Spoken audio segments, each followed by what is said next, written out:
아모스는 목자라는 직업을 가지고 있고요. 또 그렇기 때문에 또한 뽕나무를 기르는 또한 사람이기도 했습니다. 그가 사는 곳은 북이스라엘과 어떤 접경 지역인 그 유다 편의 땅에서 그런 태어난 사람이고요. 그래 유다 사람으로서 북이스라엘에 가서 선지자로서의 그런 사역을 수행했던 사람이었습니다. 그가 활동한 시대는 여로보암 2세 시대인데요. 사실 여로보암 2세가 그의 치세 아래에서 이스라엘은 굉장히 강력한 국가로 부상하게 됩니다. 많은 전쟁에서 이겼기 때문에 솔로몬 시대와 버금가는 굉장한 막대한 부를 축적하는 그런 시기였습니다. 그래서 세상 사람들이 보기에는 굉장히 좋은 왕이죠. 북이스라엘 사람들에게는 번영을 가져온 그런 왕이었기 때문에 그렇습니다. 하지만 예언자의 눈에 볼 때에는 최악의 왕이었습니다. 물질적인 부는 결국 영적인 무관심을 낳았고, 또 여로보암 그의 왕 치세 아래서 이스라엘은 가나안 신들을 숭배하는 그 우상 숭배가 허용되어서 자유롭게 우상을 숭배하는 시대였습니다. 오늘날의 말로 말하면 또 그 시대는 경제적인 그 어떤 빈익빈 그리고 부익부 빈익빈 네, 그 빈부의 격차가 굉장히 심했었는데요. 마치 오늘날의 자유시장 경제의 가치가 들어와서 시장 자체가 그리고 사람들이 모두가 자본을 우상으로 숭배하는 그런 시대이잖아요. 마치 그 시대도 그런 맥락에서 부와 번영을 신으로 숭배하는 그런 시대였다라고 보시면 됩니다. 그래서 북이스라엘은 결과적으로 가진 자의 억압이 굉장히 가득한 땅이 되었고요. 약한 자들에게는 정말 살기 힘든 그런 땅이 되었습니다. 이런 상황에 대해 아모스는 북이스라엘의 영적인 수도인 베델에 가서 심판의 말씀을 선포하는 것으로 이제 아모스서가 나와 있습니다. 우선 1장과 2장까지 이스라엘과 열방에 대한 심판의 메시지가 이어지거든요. 오늘 통독할 때 쭉 보십시오. 순서대로 보면 다메섹, 블레셋의 가사, 그리고 두로, 그리고 에돔, 암몬, 모압, 그리고 남유다, 그리고 이스라엘 순서로 이렇게 심판의 순서가 나타나고 있습니다. 지도를 쭉 펴놓고 보면 이스라엘을 뺑 둘러싸서 있는 나라들을 쭉 보여주고 있다가 하나씩 조준해서 심판을 말하는 거죠. 그러다가 마지막에 이스라엘에게 정조준하는 메시지로 진행이 되고 있습니다. 흥미로운 것은 유다와 모압을 제외한 5나라들은 이스라엘을 공격했기 때문에 멸망한다라는 이유를 말해주고 있습니다. 그런데 결국 북이스라엘도 정조준을 하고 있죠. 왜냐하면 이스라엘이 앞에서 심판당한 그 나라들과 동일한 나라가 되었기 때문에 심판한다라는 그 맥락을 쭉 보여주는 것입니다. 그래서 별반 다르지 않은 것이죠.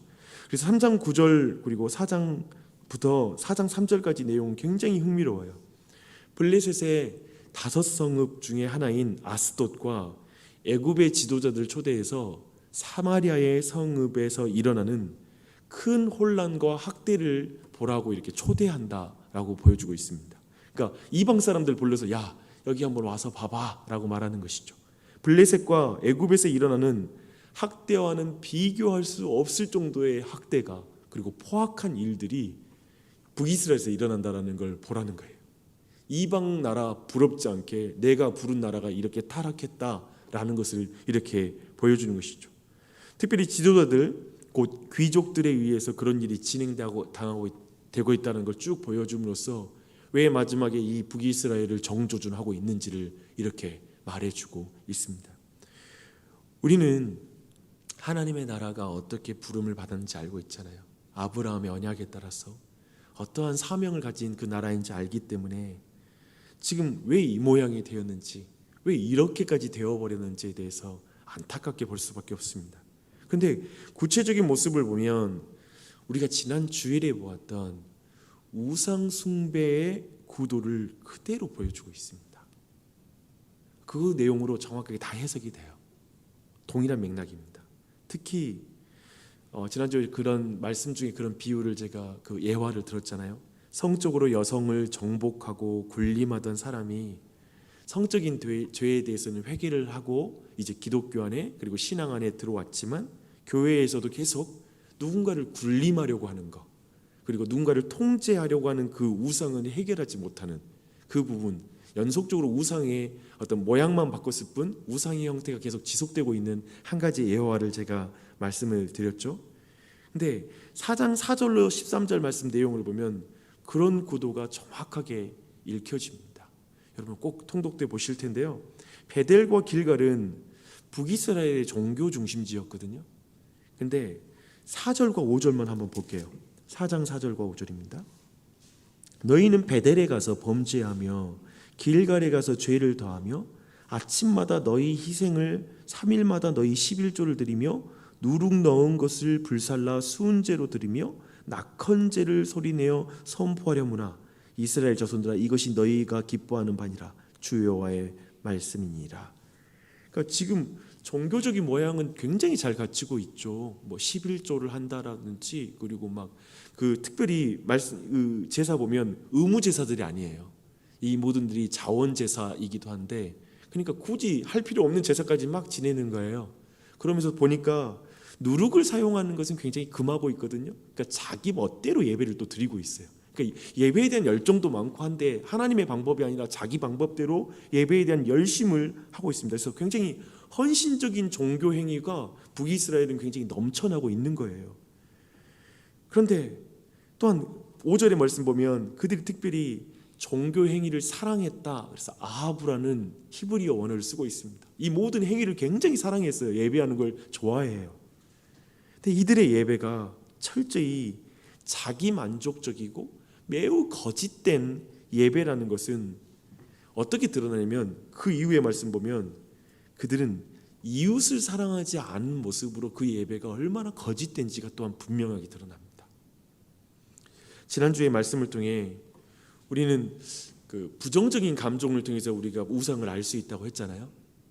근데 오늘 말씀을 통해서 우리 한 가지 또 확인할 수 있는 건 뭐냐면, 만약 우리가 이웃을 사랑하지 않는 행위, 즉 이웃을 향해 매우 포악하고 불친절하고 타인을 향하여 매우 공격적인 태도를 가지고 있는 사람이 있다면, 근데 그 사람이 신앙을 가지고 있어요. 근데 매우 포악해요. 이 경우는 필경 그 안에 우상이 있습니다. 거대한 우상의 문제가 있다는 것입니다. 뭔가 신앙에 문제가 있는 것이죠. 그래서 오늘은 이웃을 사랑하지 않는 삶을 통해서도 사실상 우상을 점검할 수가 있습니다. 이웃을 사랑하라는 하나님의 말씀에 어떻게 반응하는지를 통해서도 우리 안에는 우상을 볼 수 있는 것이죠. 하나님은 그렇기 때문에 이렇게 잘못된 예배 가운데 우상을 숭배하며 그렇게 타락한 이스라엘 향해 메뚜기와 기근, 전염병, 전쟁들을 보내서 그들에게 돌아오라고 말씀하십니다. 그러나 그들이 돌아오지 않죠. 그 내용이 이제 4장에 있는 내용이에요. 근데 4장 13절을 한번 보십시오. 보라, 산들을 지으며 바람을 창조하며 자기 뜻을 사람에게 보이며 아침을 어둡게 하며 땅의 높은 데를 밟는 이는 그의 이름이 만군의 하나님 여호와시니라. 어때요? 자, 이 전체 구조에서 보는 거 뭐냐면 지난 주일날 보았던 로마서의 구조를 그대로 가져가는 거예요. 로마서도 말하잖아요. 창조주 하나님께 돌아오라는 거예요. 창조의 질서를 깨뜨리는 모든 우상 숭배로부터 돌이켜라. 그리고 창조주에게 돌아오라 라고 말하고 있습니다. 창조주와의 그 관계가 우상 숭배로 이렇게 뒤틀리면 결국 사람과의 관계들도 이렇게 포악과 강탈로 깨어질 수밖에 없다라고 말하고 있습니다. 원래 어떤 구조냐면 창조의 질서는 위대하고 강하신 여호와 하나님으로부터 모든 축복을 약한 자들, 피조물들이 받는 구조예요. 그래서 이 땅에서의 하나님이 원하시는 구조는 뭐냐면 강하고 부한 자들에 의해서 가난한 자들이 돌봄을 받는 나라, 그게 하나님 나라거든요. 그 구조인데 이 관계가 다 깨졌잖아요. 그렇죠? 우상 숭배로도 하나님 관계가 깨지니까 사람들에게 강한 자가 약한 자를 약탈하는 것이죠. 그 형태가 나타나는 걸 보여주고 있는 거예요. 지금 하나님 그러면 근본적으로 지금 여호와께 돌아오는 게 너희들에게 치료책이라고 하나님이 말씀하고 있습니다. 그래서 돌아오지 않으면 하나님의 심판이 임할 것인데, 그렇다면 사람들에게 그런 심판이 임하는 것으로 인하여서 자포자기할 것이 아니라 하나님께 돌아오면 된다라고 계속 호소하고 있습니다. 하나님께서는 자신을 찾으라고 명령하시며 그렇게 하면 너희가 살 것이라고 약속하고 계십니다. 4절과 6절 봐보십시오. 5장 4절입니다. 여호와께서 이스라엘 족속에게 이와 같이 말씀하시기를 너희는 나를 찾으라 그리하면 살리라. 6절입니다. 너희는 여호와를 찾으라 그리하면 살리라 라고 말하고 있습니다. 제가 볼 때 이건 명령인데요, 거의 명령이 간절한 호소예요. 그렇죠? 나를 찾아야 돼, 나를 찾아야 돼 라고 말하고 있습니다. 이건 간절한 여인의 호소, 연인들의 호소이기도 합니다. 남편의 호소예요. 어떤 연인의 호소는 항상 배타적이잖아요. 나만 찾으라는 거잖아요. 우리는 그러지 않잖아요. 우리 부부끼리 다른 여자 찾아 이러지는 않죠. 나만을 찾으라고 말하죠. 나만을. 그러니까 연인사, 하나님 항상 우리와의 관계는 연인의 관계예요. 그래서 배타적인 사랑을 요구해요. 나만 찾으라. 다른 우상을 향한 여유는 안 줘요. 우리가 다른 배우자를 다른 대상에게 여유를 주지 않듯이 그런 관대함 없잖아요. 우리가 그렇듯이 하나님은 나만 찾으라고 말하고 있습니다. 그들은 다른 신들이 아닌 여호와 하나님을 찾아야 돼요. 그리고 또 하나 중요한 게 있는데요, 그분의 방법대로 찾아야 돼요. 그분의 방법으로가 굉장히 중요합니다. 왜냐하면 이스라엘 백성들은 그 당시에 아니요, 우리는 하나님을 찾고 있었는데 무슨 또 하나님을 찾으라고 그럽니까? 라고 말했거든요. 왜냐하면 그들은 베델과 길갈에 가서, 그리고 브엘세바도 아마도 우상 숭배지였던 것 같은데요, 베델과 길갈에 가서 여호와를 찾고 있었다고 말하고 있었거든요. 근데 자기 방법대로, 자기 생각대로. 왜냐하면 하나님께서 인정하시는 예배의 장소는 예루살렘밖에 없었거든요. 그러니까 자기 방법대로, 자기 생각대로 하나님 찾고 있는 거예요. 만약 그들이 하나님을 찾는다면 하나님께서는 정말 그들을 살리실 거예요. 하지만 찾지 않는다면 요셉의 집을 불로 사르실 거라고 말씀하고 계십니다. 8절에서 다시 한번 또 하나님께서 여호와를 찾으라고 또 말씀하십니다. 지금 이 느낌이 느껴지시죠? 얼마나 그들을 돌이키기 원하시는지. 왜냐하면 하나님은 창조주이기 때문이에요. 로마서의 구조이죠. 창조주이기 때문에 그분께 와야 된다는 거예요. 유일한 창조주니까. 여호와는 묘성과 삼성을 만드시며 사망의 그늘을 아침으로, 낮을 밤으로 바꿀 수 있는 분이시다.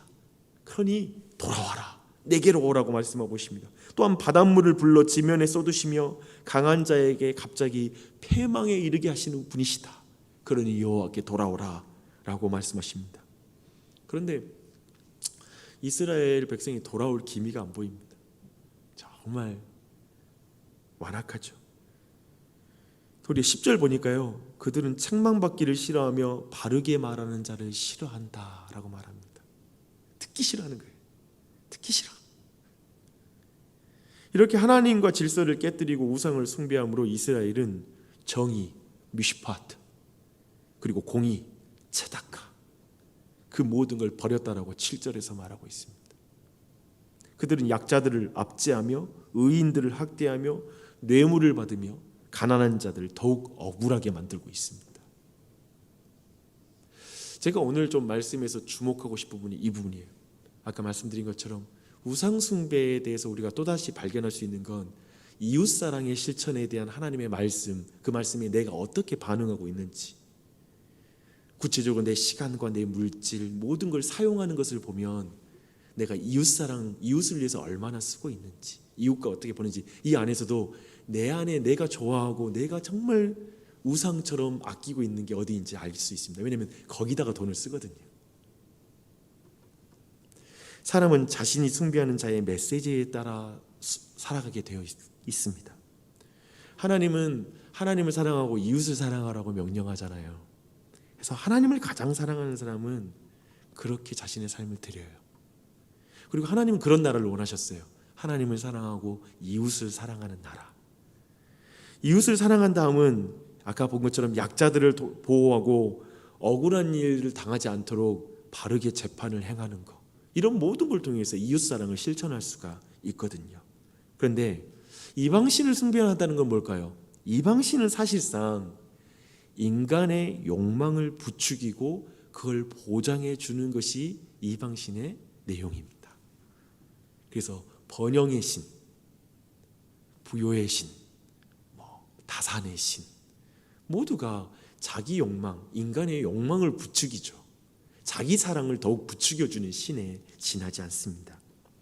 그래서 그들이 성공하면 신이 나에게 복을 주셨어? 라고 말하면서 너는 신의 복받지 못했기 때문에 그렇게 사는 거야 라고 말하면서 더욱더 다른 사람을 억압하는 걸 정당화시킵니다.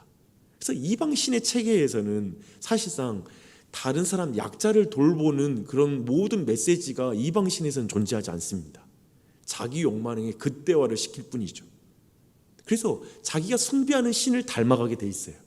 그래서 이스라엘 백성이 이방 신을 숭배하는 이상 그 나라는 철저하게 서로를 억압하고 포악과 그런 악독함이 넘쳐나는 땅이 될 수밖에 없었던 것입니다.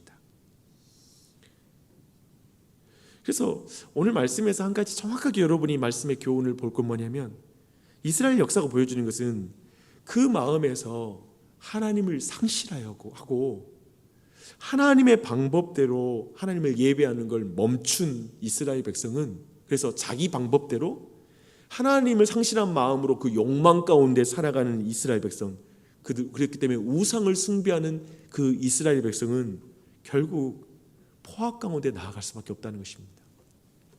우리 거의 왔는데요, 21절로 26절 말씀 한번 보겠습니다. 이제 이 내용, 여러분이 배웠던 내용을 쭉 보면서 21절로 26절 보면 참 우리의 마음에 이 내용들이 깊이 이해가 됩니다.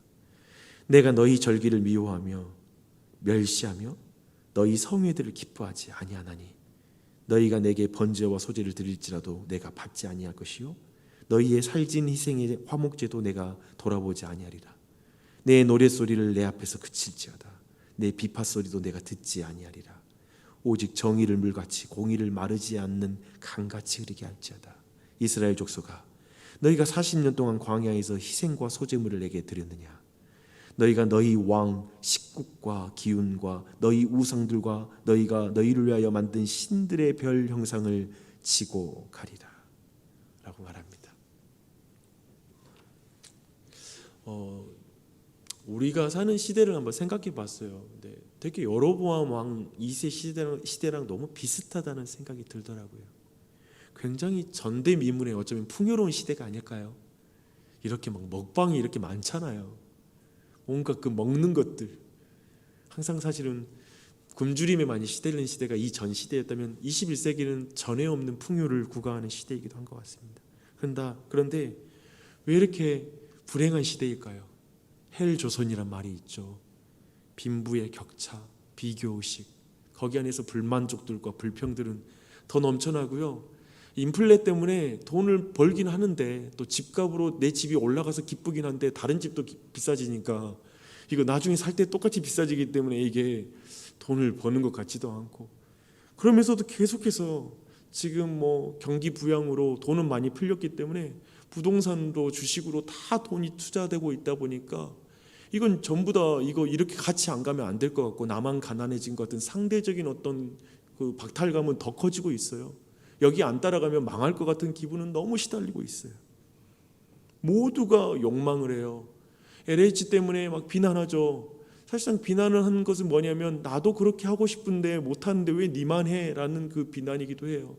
왜 너희들은 그런 정보 가지고 있어서 그걸 너희들은 그걸 이용해 먹고, 나도 사실은 똑같이 좋은 집, 내가 미리 알고만 있다면 미리 그 땅 사가지고 그렇게 부유하고 싶은 욕망 자체는 동일하게 가지고 있다는 거죠. 내 말은 막 그렇게 하면서 모두가 비참한 시대를 살고 있는 것 같습니다. 근데 보고 싶은 거예요. 하나님을 상실한 시대라는 거예요. 하나님을 마음에서 두지 못하고 밀어내고 마음이 공허한 시대인 거예요. 그리고 모두가 다른 우상을 숭배하는, 그리스도인들의 마음도 흔들려요. 이런 세상 앞에 그리스도인들 마음도 비트코인은 어떻게 지금 올라타야 되나, 지금 내가 지금 주식에 뭔가 올라타야 되나, 내가 어떻게 해야 되나. 그래서 이런 질문 요즘 많이 하는 것 같아요. 주식 투자가 죄입니까? 죄는 아니에요. 근데 잘 분별하셔야 돼요. 하나님을 상실한 마음으로 그걸 행하고 있지 않는지, 하나님이 없는 마음, 하나님이 내게 주는 가치와 안식과 안전과 모든 보장을 그것들이 주고 있다고 생각하며 불안하게 올라타고 있지는 않는지, 그렇게 된다면 그건 옳지 않다는 것이죠. 지금 그런 시대 속에 우리는 살고 있어요. 중요한 건 뭐냐면 도리어 우리는 하나님을 찾아야 돼요. 여호와를 찾아라. 거기에 생명이 있다. 거기에 살 길이 있어. 바로 그것이 우리의 길인 것이죠. 교회의 길인 것입니다. 우리에겐 다른 길이 없는 것입니다. 그래서 이 아침에 기도하십시오. 내 배우자, 내 자녀, 교회, 지금 다 이 세상 모두가 그렇게 가고 있어요. 우상을 숭배하는 시대입니다. 하나님을 대신하여 다른 것을 그 자리에 두는 시대예요. 이 시대에 이걸 버텨내는 것, 우리 자녀들 바르게 이 가운데 하나님 오직 유일하신 여호와를 믿고 섬기는 그 삶은 거의 불가능합니다. 사람의 힘으로 할 수 없는 일입니다. 그래서 여러분이 이 자리에 와 앉아 있지 않습니까? 주님을 의지하려고요. 기도하십시오. 주님께 의탁드리십시오. 간구하십시오. 여호와 하나님, 유일하신 하나님을 바르게 예배할 수 있도록 그렇게 간구하며 나아가는 여러분 모두가 됐으면 좋겠습니다.